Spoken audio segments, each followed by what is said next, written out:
के founder Steve jobs का जीवन हर किसी के लिए इंस्पिरेशनल है। उन्होंने जिस तरह अपने जीवन में तमाम संघर्षों को झेलकर अपनी जिंदगी में सफलता के नए अयामों को छुआ, वो वाकई तारीफे काबिल है। जॉब्स की जिंदगी में एक वक्त ऐसा भी था जब उन्हें एक मंदिर में मिलने वाले खाने से अपनी भूख मिटानी पड़ती थी और दोस्त के घर जमीन में सोना पड़ता था। यही नहीं, वो अपने जीवन में उस दौर से भी गुजरे जब उन्हें अपनी ही कंपनी एप्पल से निकाल दिया गया था, लेकिन इन सब के बावजूद भी उन्होंने कभी हार नहीं मानी और आगे बढ़ते रहे। स्टीव जॉब्स का जन्म और परवरिश भी बाकी लोगों से एकदम अलग है। दरअसल उनका जन्म 24 फरवरी 1955 में कैलिफोर्निया के सैन फ्रांसिस्को में सीरिया के मुस्लिम अब्दुल फत जंदाली के घर में हुआ था। उन्होंने जौतरी सिंपासन की कोख से जन्म लिया था। हालांकि उस दौरान उनके माता ने शादी नहीं की थी, इसलिए उन्होंने स्टीव को गोद में देने का फैसला किया। इसके बाद उन्होंने पॉल और कालरा नाम के एक कपल को जॉब्स को पढ़ने के लिए कॉलेज भेजने के आश्वासन के बाद गोद में दे दिया था। आपको बता दें कि पॉल, जिन्होंने जॉब्स को गोद लिया था, वो एक मैकेनिक थे,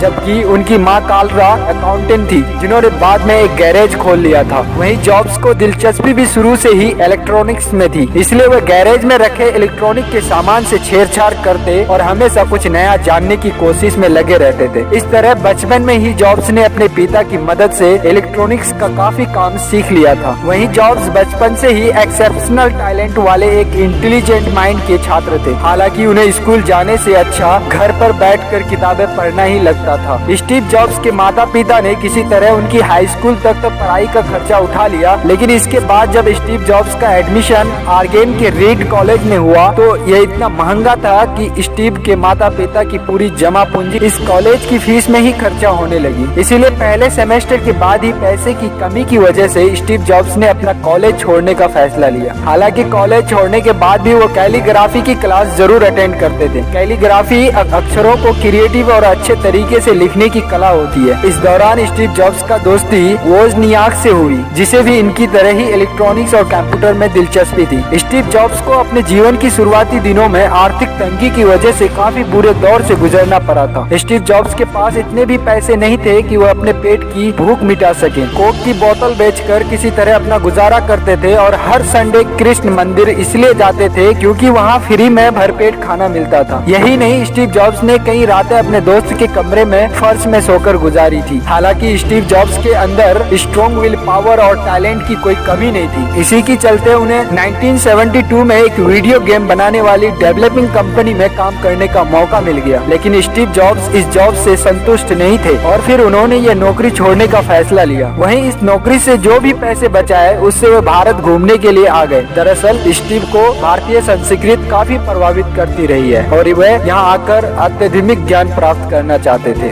इसलिए उन्होंने ईयर 1974 में करीब 7 to 8 मंथ भारत के उत्तर प्रदेश, हिमाचल प्रदेश और दिल्ली में बिताए और यहाँ बौद्ध धर्म की शिक्षा ली। इसके बाद वे अमेरिका वापस लौट गए। हालांकि अब पहले वाले जॉब्स नहीं रहे, वो पूरी तरह बदल चुके थे और उनका मन भी पूरी तरह कंसिडरेशन हो गया था। इसके बाद जाकर उन्होंने फिर से जॉब ज्वाइन कर ली। स्टीव जॉब्स के सबसे अच्छे दोस्त वोजनियाक ने एक बार अपने पर्सनल कंप्यूटर का निर्माण किया, जिसे देख वो बेहद खुश हुई और इसी के बाद जॉब्स को कंप्यूटर बनाने के बिजनेस करने का आइडिया आया। फिर ईयर 1976 में जॉब्स ने अपने दोस्त के साथ मिलकर अपने पिता के गैरेज में कंप्यूटर बनाने का काम शुरू किया। गैरेज से शुरू हुई कंपनी का नाम एप्पल रखा। इसके बाद इस कंपनी ने एक के बाद एक नए आविष्कार किए और सफलता के नए अयामों को छुआ। ईयर 1980 में जॉब्स की एप्पल कंपनी एक प्रतिष्ठित एवं विश्व की जानी मानी कंपनी बन गई थी। स्टीव जॉब्स के जीवन में एक दौर वो भी आया जब उनकी ही कंपनी ने उन्हें रिजाइन करने के लिए मजबूर किया था। दरअसल लगातार कामयाबी हासिल कर रही एप्पल को उस समय ब्रेक लगा जब उनसे एप्पल 3 और फिर लिसा कंप्यूटर, जिसका नाम स्टीव की बेटी के नाम पर रखा गया था, लॉन्च किए। ये दोनों ही प्रोडक्ट पूरी तरह फ्लॉप रहे। हालांकि फिर बाद में स्टीव ने मैकिंटोश को बनाने में कड़ी मेहनत की और फिर 1984 में लिसा पर बेस्ड सुपर बॉल को बनाकर इसे मैकिंटोश के साथ लॉन्च कर दिया। इसके बाद उन्हें फिर से कामयाबी हासिल हुई। वहीं इसके बाद एप्पल और IBM साथ मिलकर कंप्यूटर बनाने लगे। अच्छी क्वालिटी के चलते मार्केट में इसकी इतनी डिमांड बढ़ गई कि कंपनी पर ज्यादा से ज्यादा सिस्टम बनाने का प्रेशर पड़ने लगा। हालांकि स्टीव जॉब्स ने अपनी कंपनी के कॉन्सेप्ट कभी नहीं छिपाए और इसका खामियाजा भी भुगताना पड़ा, क्योंकि कई दूसरी कंपनियों इनके कॉन्सेप्ट को अपना कर कंप्यूटर बनाकर ग्राहकों को सस्ते दामों पर बेचने लगी, जिसकी वजह से एप्पल को काफी लॉस होने लगा और इसके स्टीव जॉब्स को जिम्मेदार मानते हुए उनकी ही कंपनी ने उन पर कंपनी छोड़ देने देने का प्रेशर बनाया। इसके बाद स्टीव जॉब्स ने 17 सितंबर 1985 को एप्पल से इस्तीफा दे दिया। हालांकि उनके साथ उनके 5 और करीबी सहकर्मियों ने एप्पल से इस्तीफा दे दिया। वो कहते हैं कि संघर्ष और असफलता ही इंसान के लिए सफलता की राहें खोलता है। यही हुआ स्टीव जॉब्स के साथ। खुद की कंपनी से बाहर निकाले जाने के बाद वे हताश नहीं हुए, बल्कि उन्हें इस मौके का फायदा उठाते हुए नेक्स्ट कंप्यूटर के रूप में नई शुरुआत की। इस दौरान उनकी किस्मत ने भी साथ दिया और उनकी इस कंपनी के लिए एक बड़े बिजनेसमैन पैरोट ने इन्वेस्ट किया। इसके बाद 12 अक्टूबर 1988 को एक इवेंट में नेक्स्ट कंप्यूटर को लॉन्च किया। हालांकि नेक्स्ट भी एप्पल की तरह काफी एडवांस था, इसीलिए ये महंगा भी बहुत था,